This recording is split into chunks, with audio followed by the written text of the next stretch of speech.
أنا بلعب لوحدي النهاردة، مش عايز حد يزعجني. ده قرد عالق فوق الشجرة، بس أنا مش هساعده، أنا مشغول بلعبي.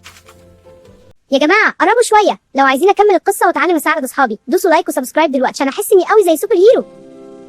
بس الأرض ده محتاج مساعدة، وأنا سبته كده قلبي وجعني شوية. خلاص هروح أساعده، مش هسيب صاحبي في الضيقة. تعالى يا قرد، أنا هسحبك لتحت بهدوء. شكرا يا فيل، دلوقتي هنلعب مع بعض، ده أحلى من اللعب لوحدي. الطائر ده كمان محتاج مساعدة، هروح أبنيله عش جديد. دلوقتي عندي أصحاب كتير، والدنيا أحلى لما نساعد بعض.